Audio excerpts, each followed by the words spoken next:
Assalamualaikum warahmatullahi wabarakatuh. Perkenalkan nama saya Ana Fitria dengan NIM 24350002 dari Prodi D4 Teknologi Rekayasa Sistem Elektronika. Pada kesempatan kali ini, saya akan mempresentasikan materi mengenai sistem elektronika analog. Pertama, kita mulai dari pengertian sistem elektronika analog.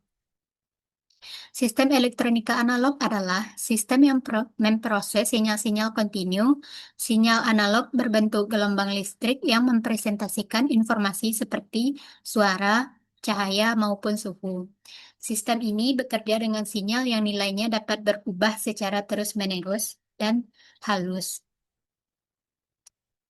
Selanjutnya, mari kita lihat karakteristik sinyal analog. Sinyal analog bersifat kontinu, artinya nilai bisa berubah secara halus tanpa adanya putus. Nilai ini selalu berubah mengikuti waktu, sehingga tidak tetap.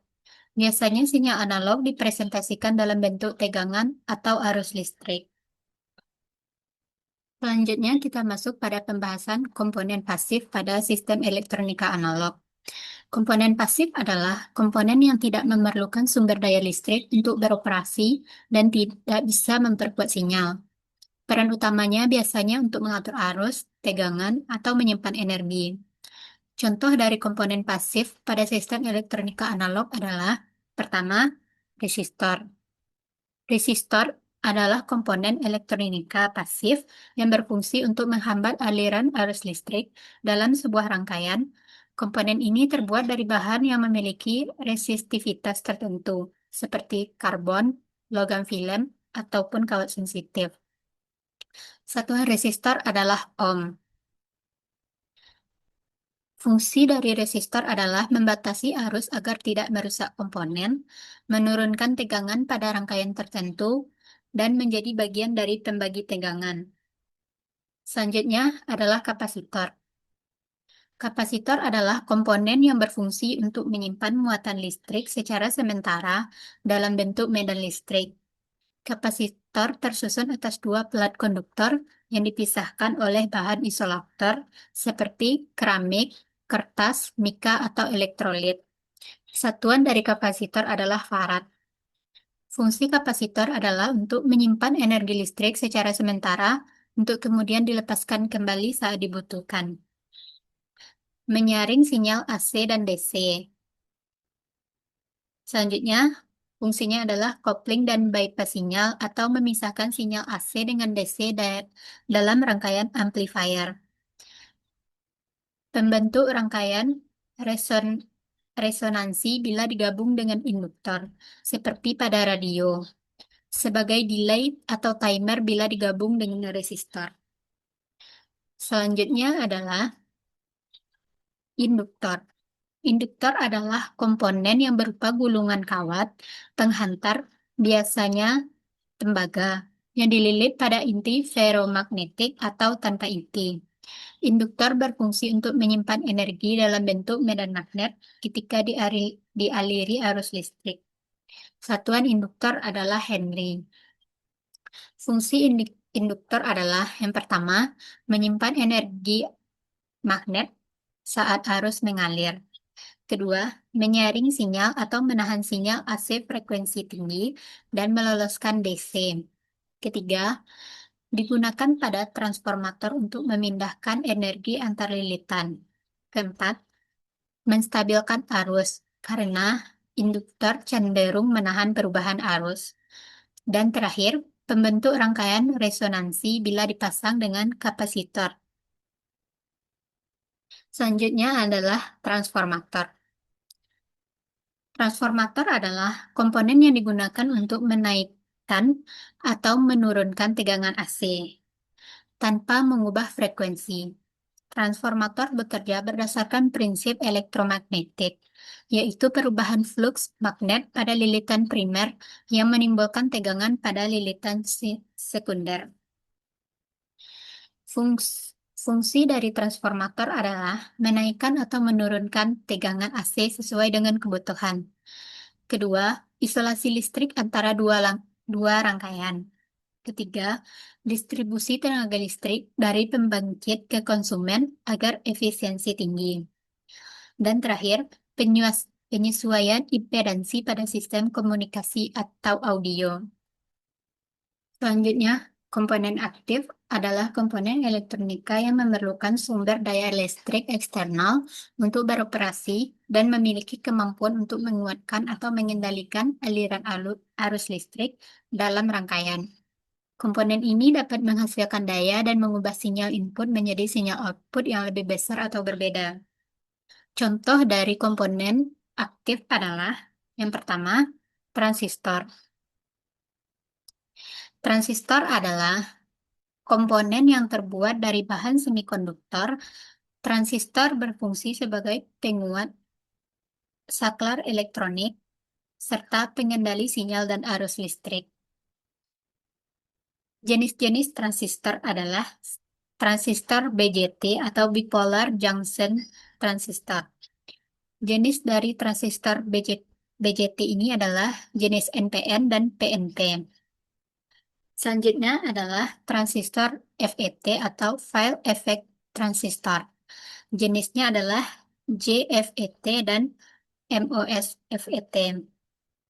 Fungsi dari transistor adalah sebagai penguat sinyal, sebagai saklar elektronik, sebagai isolator, sebagai regulator, dan sebagai komponen logika. Selanjutnya, contoh dari komponen aktif adalah dioda. Dioda adalah komponen yang terbuat dari bahan semikonduktor. Dioda berfungsi sebagai penyearah arus, yaitu meloloskan arus listrik yang hanya satu arah dan menghambat arus ke arah sebaliknya. Dioda memiliki dua terminal, yaitu terminal anoda dan katoda. Prinsip kerja dioda adalah forward bias. Jika anoda dihubungkan ke positif dan katoda ke negatif, dioda akan menghantarkan arus. Selanjutnya adalah reverse bias. Jika anoda ke negatif dan katoda ke positif, dioda akan menghambat arus, kecuali ada Zener pada kondisi tertentu. Selanjutnya adalah IC atau Integrated Circuit. Adalah komponen elektronika yang berisi ratusan hingga miliaran transistor, resistor, dioda, dan kapasitor yang terintegrasi dalam satu keping semikonduktor kecil. IC menjadi otak dari perangkat elektronik modern karena ukurannya kecil, hemat energi, dan mampu menjalankan banyak fungsi kompleks.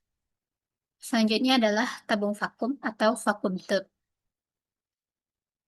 Merupakan komponen yang digunakan sebelum ditemukannya transistor. Fungsinya mirip dengan transistor, yaitu menguatkan sinyal, mengatur arus, serta bekerja sebagai saklar elektronik. Tabung ini terdiri dari elektroda-elektroda yang berada di dalam tabung kaca atau logam, dan di dalamnya dibuat vakum atau hampa udara. Selanjutnya, kita akan membahas fungsi sistem elektronika analog. Sistem elektronika analog memiliki beberapa fungsi utama dalam kehidupan sehari-hari, maupun dalam bidang teknik. Fungsi pertama adalah memperkuat sinyal. Misalnya, sinyal suara mikrofon yang masih sangat kecil dapat diperbesar sehingga dapat didengar melalui speaker.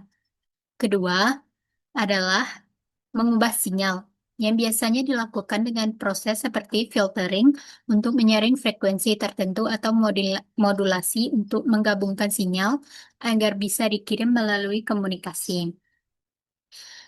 Fungsi berikutnya adalah menghasilkan sinyal baru dengan menggunakan isolator. Contohnya untuk menghasilkan gelombang radio atau sinyal clock pada sistem elektronika.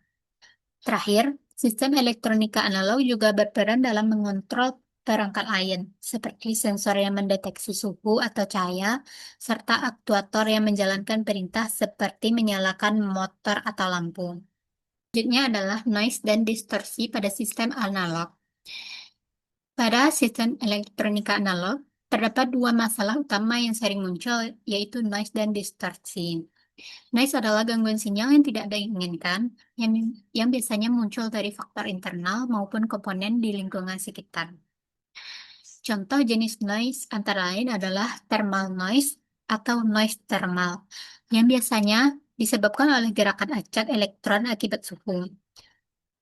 Kedua, surge noise yang muncul pada perangkat semikonduktor karena aliran muatan yang terputus-putus.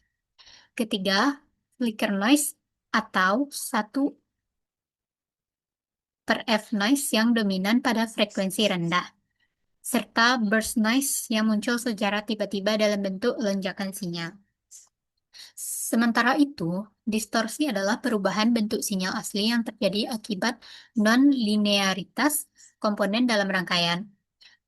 Distorsi dapat dibedakan menjadi beberapa jenis, yaitu distorsi linear yang mengaruhi amplitudo atau frekuensi sinyal secara proporsional. Distorsi non-linear yang menimbulkan harmonisa baru pada sinyal, serta distorsi fasa yang menyebabkan perubahan sudut fasa antara komponen frekuensi.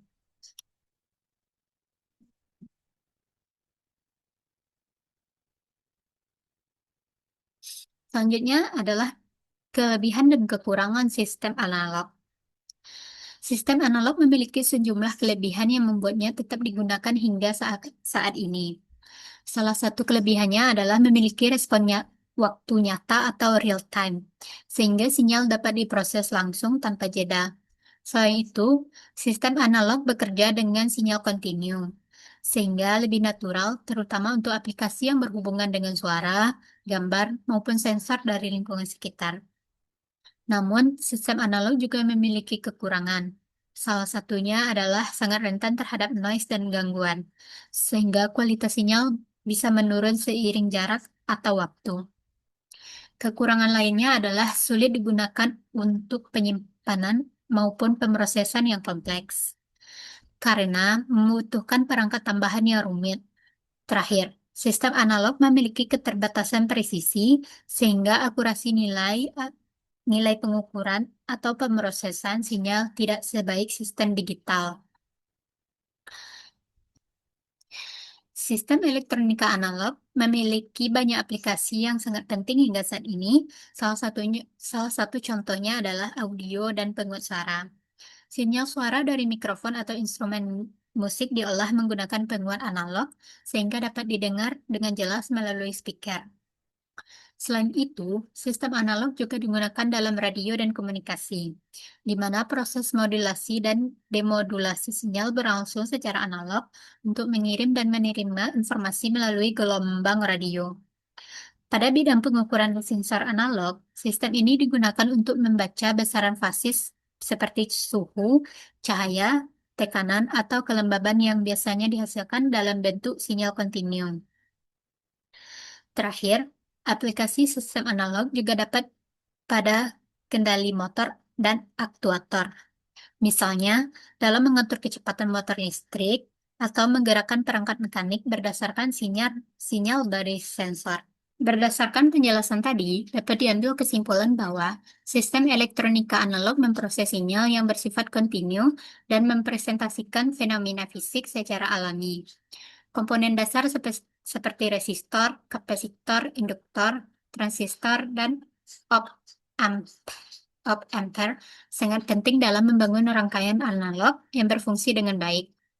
Sistem ini memiliki keunggulan dalam pengolahan sinyal secara real time dan sangat cocok untuk aplikasi yang membutuhkan sinyal kontinu.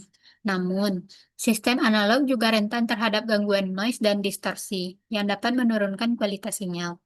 Oleh karena itu, pemahaman mendalam tentang karakteristik sinyal serta cara mengelola noise dan distorsi sangat penting untuk merancang sistem analog yang efektif dan handal. Sistem elektronika analog banyak diaplikasikan dalam bidang audio, komunikasi, instrumentasi, dan kendali motor. Sekian yang dapat saya sampaikan pada penjelasan kali ini. Saya ucapkan terima kasih. Assalamualaikum warahmatullahi wabarakatuh.